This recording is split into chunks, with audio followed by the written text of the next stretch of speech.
West Bengal Madrasah Service commission থেকে একটি গুরুত্বপূর্ণ নোটিফিকেশনটি গত 10 তারিখে 10/3/2026 নোটিফিকেশনের মূল বিষয় হলো অষ্টম স্টেট লেভেল সিলেকশন টেস্টে হেডমাস্টার, হেডমিস্ট্রেস, সুপারিনটেন্ডেন্ট নিয়োগ করা হবে এবং second state level selection test সেখানে নন টিচিং ক্লার্ক নেওয়া হবে এবং সেকেন্ড স্টেট লেভেল সিলেকশন টেস্টে নন টিচিং লাইব্রেরিয়ান নেওয়া হবে।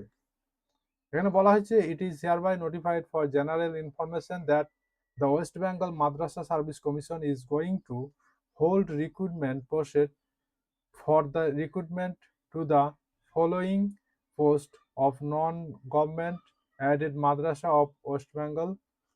সেখানে কি বলা হয়েছে যে এটা একটা জেনারেল ইনফরমেশন দেওয়া হচ্ছে, সেখানে হেডমিস্ট্রেস, হেডমাস্টার এবং সুপারিনটেন্ডেন্ট নিয়োগ করা হবে।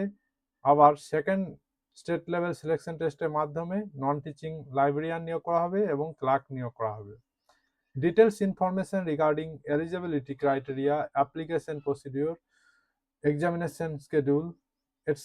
will be published on the official website of the commission in due course. Details information eligibility সম্পর্কে, অ্যাপ্লিকেশন কিভাবে করা হবে, এই পরীক্ষার টাইম, এই সংক্রান্ত বিষয় অফিসিয়াল ওয়েবসাইটে দিয়ে দেওয়া হবে।